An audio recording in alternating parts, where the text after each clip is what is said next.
চাকরি হবে কিনা, আমার রাস্তাঘাট হবে কিনা, আমার দেশের সমৃদ্ধি হবে কিনা, আমাদের দেশের জিনিসপত্রের দাম কমবে কিনা, এটাই বাজেটের মূল উদ্দেশ্য। বাজেট হয়, এটা আমরা সকলে জানি।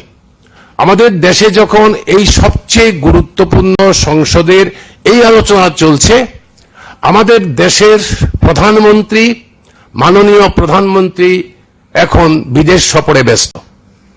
আমি এটা বলছি না কি বিদেশ সফরের কোনো গুরুত্ব নেই, অবশ্যই গুরুত্ব আছে, কিন্তু সময়টা বাছাই করার প্রশ্ন। যখন সরকার প্রধান, আপনারা জানেন যে এটা যতই বিজেপি নেতৃত্বাধীন জোট সরকার হোক না কেন, সরকার চালাচ্ছে দুজন, নরেন্দ্র মোদী এবং অমিত শাহ।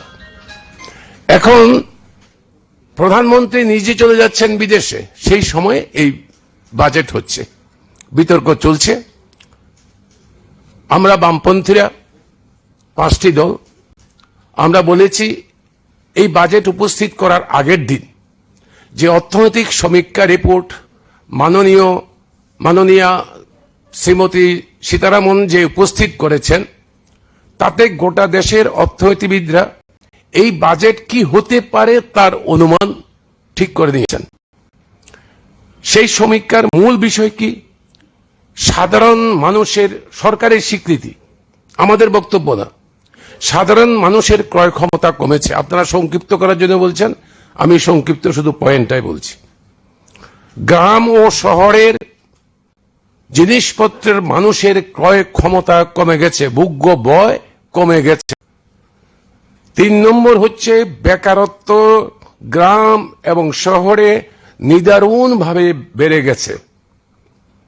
এই সবগুলো নিয়ে অর্থনৈতিক সমীক্ষায় যে পূর্বাভাস দিয়েছে তার ভিত্তিতে কি ধরনের বাজেট হতে পারে অর্থনীতিবিদরা ভবিষ্যৎবাণী করেছিলেন। পরের দিন যখন বাজেট উপস্থিত করেন, হুবহুব সেই বাজেটের সঙ্গে মিলে গেছে।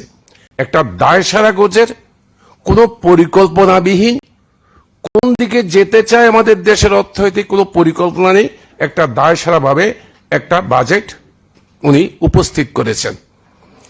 যাই হোক, আমরা 5টি বামপন্থী দল এই বাজেটের তীব্র বিরোধিতা করি। আমাদের এই বিরোধিতা শুধুমাত্র বিরোধিতা করবার জন্য নয়, আমরা বলেছি আমাদের মানুষদের কাছে, জনগণের কাছে আমাদের আবেদন, আমাদের সংসদ সদস্যরা সাধ্যমতো সংসদের অধিবেশনে আমাদের বক্তব্য উপস্থিত করবেন।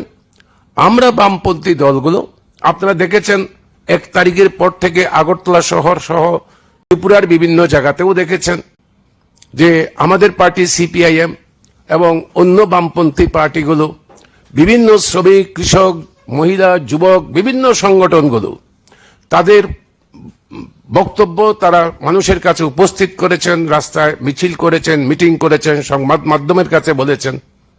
এটা আমাদের দায়িত্ব, আমরা বলবো। আমরা শুধু বাজেট প্রস্তাবের বিরোধিতা করছি না, আমরা একটা বিকল্প উপস্থিত করছি।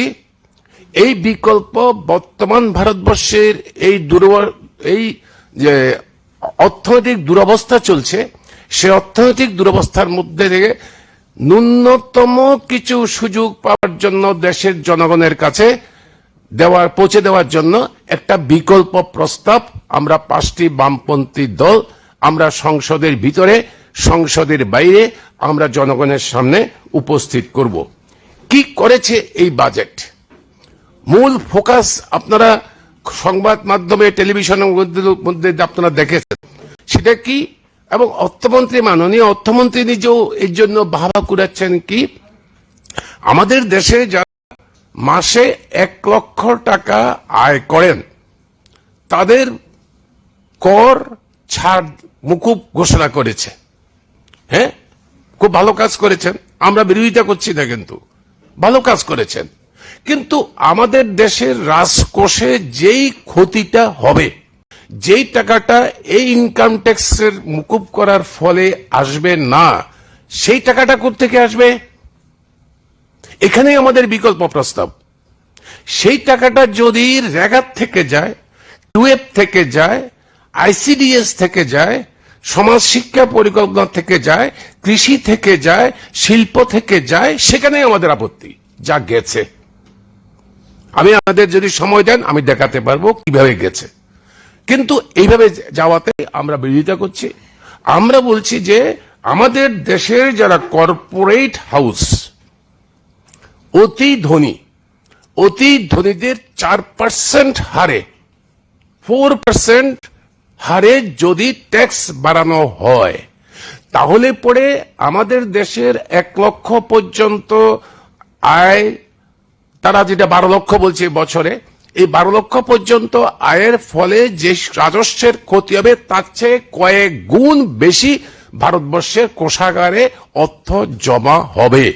যেই টাকা দিয়ে আমাদের দেশের কর্মসংস্থানের সুযোগ তৈরি হবে, আমাদের দেশের পরিকাঠামো তৈরি হবে, যেই টাকা দিয়ে আমাদের দেশের কৃষি শিল্প বাঁচবে। এবং সেই জন্যই আমাদের বিকল্প প্রস্তাব আমরা একটা একটা করে আপনাদের কাছে আমি বলবো। সেটা হচ্ছে কি, যেমন ধরুন কি করেছেন উনি কি করেছেন, উনি যেমন ধরুন আমি একটা উদাহরণ দিই, সবটা বলতে পারবো না, আপনাদের কাগজেও বেরিয়েছে প্রধানমন্ত্রী ধনধান্য কৃষি যোজনা, নতুন যোজনা। আপনারা সবাই যারা বুঝতে ভিতরে ঢুকলো তারা হয়তো দেখলো, যারা দেখলো না তারা হাততাল দিল। এবং আগরতলা শহরে কি র্যালি, এটা সংবর্ধনা দিচ্ছে, মানে বাজেটকে ধন্যবাদ র্যালি।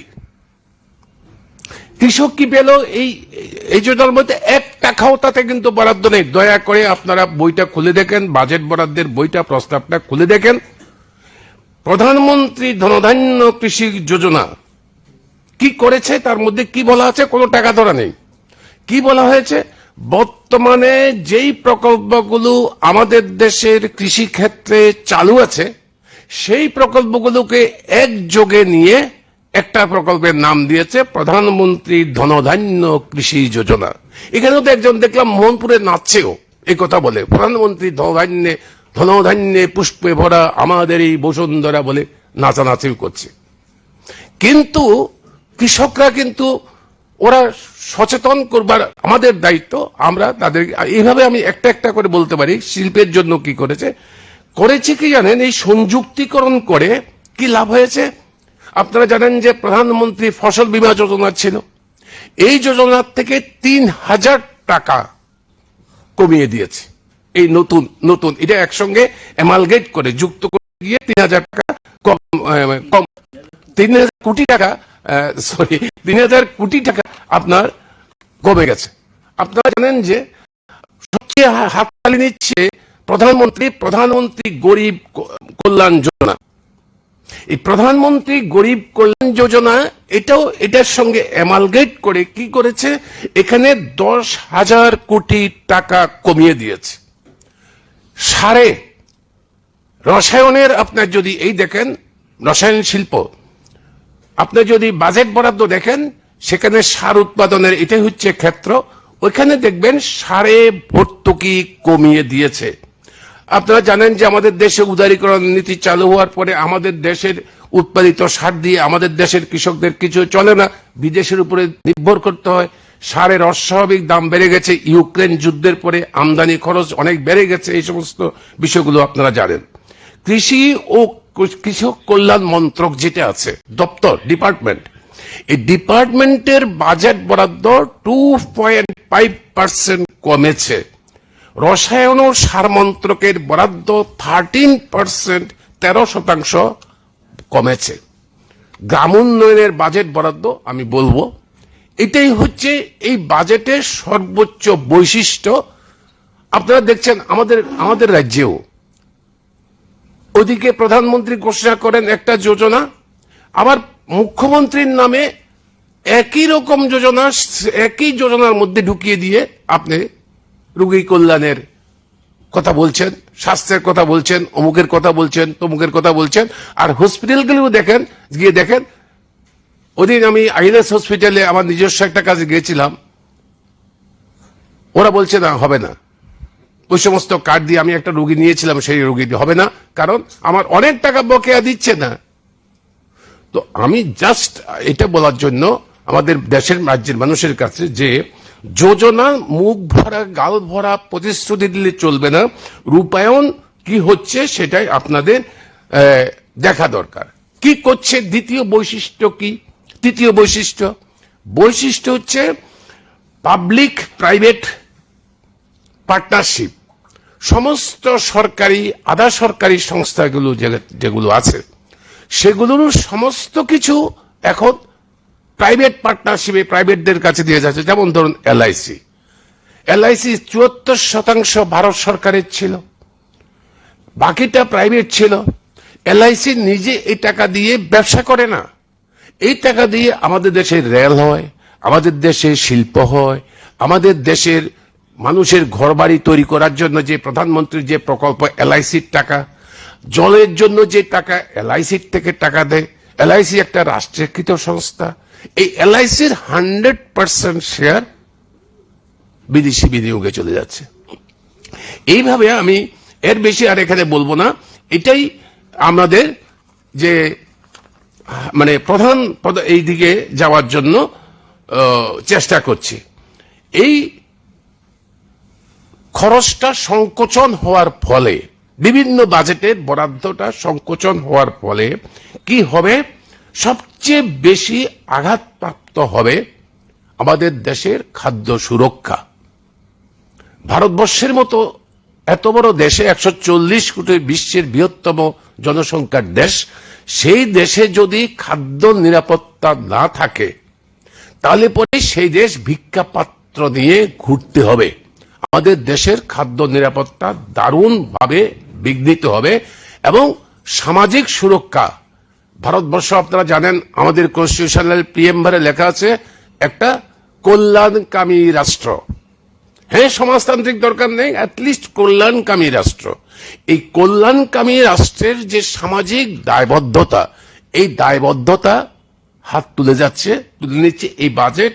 তার পরিষ্কার প্রমাণ দেখা যাচ্ছে এই বাজেটের এইগুলোর মধ্যে। আপনি কেন বলছি আমি এই যে সরকারের এইগুলো খাদ্য, আমাদের যে খাদ্য সুরক্ষা, আমরা ভিক্ষার প্রার্থন নেব। কৃষকরা আন্দোলন করছে, তাদের যেই উপরে নতুন করে আরেকটা আইন, তাদের কৃষি পণ্য ব্যবসা বাণিজ্য, আগের 3টে আইনের কথা জানেন, চাপে পড়ে বাধ্য হয়েছে উইথড্র করতে, কিন্তু বাঁকা পথে অ্যাডমিনিস্ট্রেটিভ অর্ডার দিয়ে সেগুলোই চালু করেছে। এবং ফসলের দাম, ন্যূনতম সহায়ক মূল্য C2 + 50%, এগুলো স্বীকার করেনি, আইনসঙ্গত অধিকার দেওয়া হয়নি। উল্টো দিকে আরেকটা আইন পার্লামেন্টে উপস্থিত করার জন্য মন্ত্রিসভা সিদ্ধান্ত নিয়েছে ব্যবসা বাণিজ্য করার জন্য। এখানে বহুজাতিক সংস্থার হাতে সবকিছু তুলে দিয়েছে। তো এই যদি করে তাহলে পরে আমাদের দেশের খাদ্য নিরাপত্তা বিঘ্নিত হবে। কি করতে হবে? আমরা বিকল্প প্রস্তাব আমরা বলেছি, C2 + 50% এনশিওর করো, কৃষকদের উৎপাদন খরচ কমাও, যেন আমাদের দেশের মাটিতে আমাদের দেশের কৃষকরা আমাদের দেশের 140 কোটি মানুষের ভোগ্য যে বস্তু সেই তা উৎপাদন করতে পারে।